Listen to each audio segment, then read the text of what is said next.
Sir బాలకోట గారు నమస్కారం sir. నమస్తే. సార్ మరి ఏపీ ఎలక్షన్స్ అయితే దగ్గరలో ఉన్నాయి. సో ఎన్నో సంస్థలు సర్వేలు అయితే నిర్వహిస్తున్నాయి. మరి ఏ పార్టీ గెలుస్తుంది, ఏ పార్టీకి ఎన్ని సీట్స్ వస్తాయని చెప్పేసి చాలా సర్వేలు రావడం కూడా మనం చూస్తున్నాం.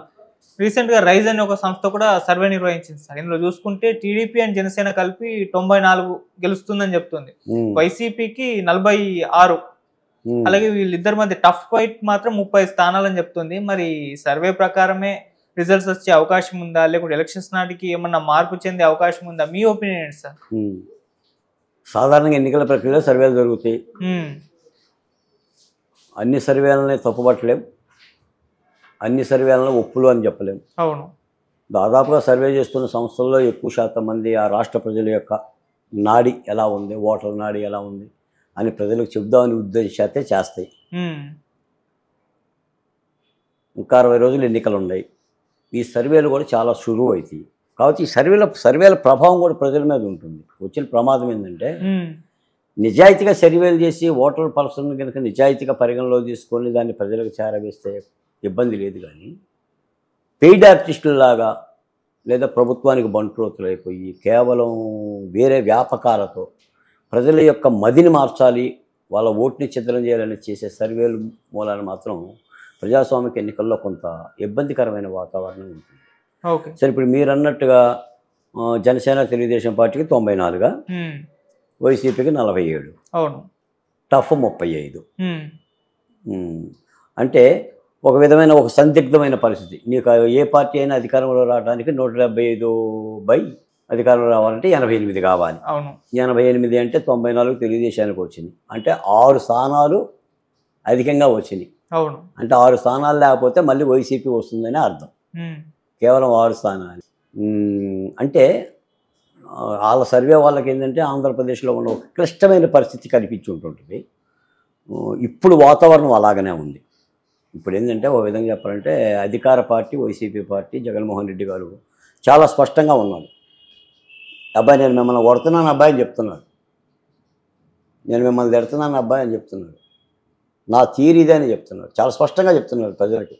అరే జగన్మోహన్ రెడ్డితో పెట్టుకుంటే కష్టం రా, ఎవరినైనా సరే లేపేస్తారు, సమస్య లేదు. జగన్మోహన్ రెడ్డి అంటేనే ఆ ధోరణి వచ్చేసింది.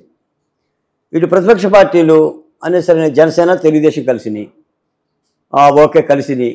మరి మొన్న ఏంటి వాళ్ళు అట్ట అనుకున్నారు, వాళ్ళ నాయకుడు ఏంటి అట్ట మాట్లాడాడు, మొన్న ఏదో 2 సీట్లు ప్రకటిస్తే మళ్ళీ 2 సీట్లు ప్రకటించారంటే ఏంటి, ఈ పొత్తు నిలిచేనా కలిసేనా ఏంటి పరిస్థితి, మరి వీళ్ళిద్దరితో పాటు ఇంకేమైనా పార్టీ వస్తుందా, వస్తే అది ఎప్పుడు వస్తుంది అని కొద్దిగా సందిగ్ధమైన వాతావరణం ఉంది.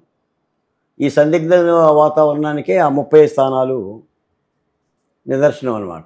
అందుకని ప్రజలకి ఏంటంటే 60 రోజుల ఎన్నికల్లో ఒక స్పష్టమైన సంకేతం వెళ్ళిపోవాలి అసలు ఈ పార్టీ, ప్రతిపక్ష పార్టీల నుంచి కూడా, అధికార పార్టీ నుంచే కూడా ప్రతిపక్ష పార్టీ నుంచి కూడా ఇదిగో మేము ఇంతమందిమి అని చెప్పేసి ఒక స్పష్టమైన సంకేతం ఇచ్చి ప్రజా నినాదాలతో ముందుకు వెళ్తే చాలా స్పష్టమైన ఫలితాలు వస్తాయి. కానీ ఒక మాట చెప్తున్నాను, 175కి 175 వస్తాయి అన్న వైసీపీ పార్టీ మొన్న 4 ఏళ్ల క్రితం 151 స్థానాలు గెలిచిన వైసీపీ పార్టీ 47కి వచ్చిందంటే అర్థం ఏంటి, దాదాపుగా ఓటమి అంచులో ఉందని అర్థం. అవును. మీరు 23 వచ్చిన తెలుగుదేశం పార్టీకి 97 లెక్క వేయటం వేరు, 151 వచ్చిన జగన్మోహన్ రెడ్డి గారి పార్టీ, జగన్మోహన్ రెడ్డి గారు 47కి వచ్చారంటే దాదాపుగా ఓడిపోతున్నట్టు అర్థం. పైగా ఆయన బటన్ ఎక్కి ఎంత ఇచ్చానని చెప్తున్నాడు, 2,55,000 కోట్ల రూపాయలు నేను ఇచ్చానని చెప్తున్నాడు. వాలంటీర్లు పెట్టుకున్నాడు, సచివాలయ సెక్రటరీలు పెట్టుకున్నాడు, నేను హామీలను ఎన్నికల హామీలని 99.5% నేను అమలు చేశానని చెప్తున్నాడు. ఆయన మేనిఫెస్టో బైబిల్ అంటున్నాడు, ఖురాన్ అంటున్నాడు, భగవద్గీత అంటున్నాడు, ప్రజలను రెచ్చగొడుతున్నాడు, సిద్ధం సిద్ధం సిద్ధం అంటున్నాడు. ఆ పరిస్థితికి వచ్చింది. అంటే రేపటి ఎన్నికలో గెలుపు ఓటముల సంగతి పక్కన పెట్టేసేసి రేపు ఎన్నికలు మాత్రం మాలాంటి వాళ్ళని భావించే పరిస్థితి అంటే ఆంధ్రప్రదేశ్ సంబంధించిన తలరాతకు సంబంధించిన ఎన్నికలుగా మారిపోయింది. అంటే రేపు ఎన్నికల్లో గన మార్పు జరగకపోతే, మార్పు దిశగా ఆంధ్ర రాష్ట్ర ప్రజలు ఓట్లు వేయకపోతే ఆంధ్ర రాష్ట్రం చాలా దారుణమైన పరిస్థితికి వెళ్ళిపోతుంది. ముందు ఉపాధి ఉద్యోగ అవకాశాలు కాదు, అసలు భద్రత సంగతి ఏంటి, ఇళ్లల్లో ప్రజలు బతుకుతారా, లేదా ఎవడన్నా ప్రశ్నిస్తే రోడ్డు మీదకి తెచ్చి నరికి చంపుతారా అనే పరిస్థితి వచ్చేస్తుంది. మొన్న విశాఖపట్నం ఎంఆర్ఓ పరిస్థితి ఏంటి? అవును. చంపేశారు కదా. ఇప్పుడు మద్యం ధరల మీద మాట్లాడిన ఓంప్రకాష్ ఏమైపోయాడు తెలియదు. అసలు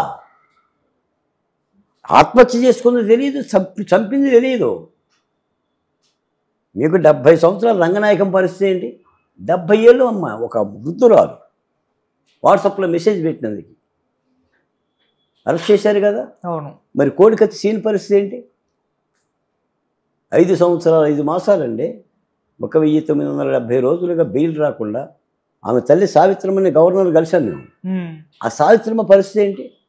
ఆ సావిత్రమ్మ కన్నీటికి కానీ ఆమె యొక్క రోదనలకు కానీ అసలు పరిష్కారం ఉందా? గవర్నర్ని కలిసాం మేము. అవును. గవర్నర్ అంటే ఎవరు సార్? విశేష అధికారాలు కలిగిన గవర్నర్ అని చెప్తారు. రాష్ట్రానికి పెద్ద దిక్కు, ముఖ్యమంత్రి కంటే. మేము కలిసామండి, చాలా సావధానంగా విన్నారు. పరిష్కారం తెలియదు. మరి రేపు పొద్దున ఇదే ప్రభుత్వం కనుక వస్తే భద్రత పరిస్థితి ఏంటి? మీరు ప్రతిపక్ష పార్టీ నాయకుడినే ఏమీ లేని కేసులో 53 రోజులు జైల్లో పెట్టి ఉందండి. ఆ స్కిల్ డెవలప్మెంట్ స్కామ్లో మరి హైదరాబాద్లో ప్రెస్ మీట్లు పెట్టి, ఢిల్లీలో ప్రెస్ మీట్లు పెట్టి, ఊరు వేసి ఓ పెద్ద అవినీతి అన్నారు కదా. మరి ఆయనకే భద్రత లేనప్పుడు మరి పొద్దున కామన్ మ్యాన్ పరిస్థితి ఏంటి? సాధారణమైన మనిషి పరిస్థితి ఏంటి? మీలాంటి మీడియా వాళ్ళ పరిస్థితి ఏంటి? మాలాంటి వాళ్ళ పరిస్థితి ఏంటి? కాబట్టి రాష్ట్రాన్ని మార్చుకోవాలి, మార్పు తీసుకువేయాలి. కాకపోతే అంటే రాష్ట్రాన్ని మార్చుకోవాలని చెప్పే వాళ్ళమే తప్ప మార్చే వాళ్ళం మనం కాదు. ఎందుకంటే చట్టసభల ప్రక్రియ అది ప్రతిపక్ష పార్టీలు బాధ్యత తీసుకోవాలి. ఎన్నికల ప్రక్రియలో ప్రతిపక్ష పార్టీలు బాధ్యత తీసుకోవాలి, అధికార పార్టీలు కూడా అంతే తప్ప అందరం ఇళ్లలో కూర్చొని ఏదో పార్టీ పెట్టుకున్నాం కాబట్టి ఇది పడిపోద్ది, వాడు తప్పులు చేస్తున్నాడు, వాడు పాపన వాడే పోతాడు, వాడే కూలిపోతాడు, శాపనార్థాలు పెడితే, పిల్లి శాపనార్థాలు పెడితే ప్రభుత్వాలు పోవు. మన పనిని మనం చేయగలిగితే మంచి ఫలితాలు వస్తాయి. ఏదైనా ఈ సర్వే కాదు, ఇంకా సర్వేలు జరుగుతూనే ఉంటాయి. ఇప్పుడు మీరు అడిగిన సర్వే ప్రకారంగా ఏంటంటే అధికార పార్టీకి దింపుడు కళ్ళపు ఆశలు కనిపిస్తున్నాయి. ప్రతిపక్ష పార్టీ కింద ఉన్న ప్రతిపక్ష పార్టీ పైకి వస్తుంది అనే ఒక సంకేతం అయితే కనిపిస్తుంది. అంటే రాష్ట్రంలో మార్పు జరగబోతుంది. ఈ సర్వేనే, ఈ రైస్ సర్వే గురించే చెప్తున్నాను, మార్పు జరగబోతుందని చెప్తున్నాను. రాష్ట్రంలో విపరీతంగా అధికార పార్టీ చేసిన తప్పులు కుప్పలు తెప్పలుగా ఉన్నాయి. వాటిని సద్వినియోగం చేసుకోవడం అనేది ప్రతిపక్ష పార్టీల బాధ్యత. అందులో అందరినీ కలుపుకోవాల్సిన అవసరం, కలిపి నడపాల్సిన అవసరం ఉంది.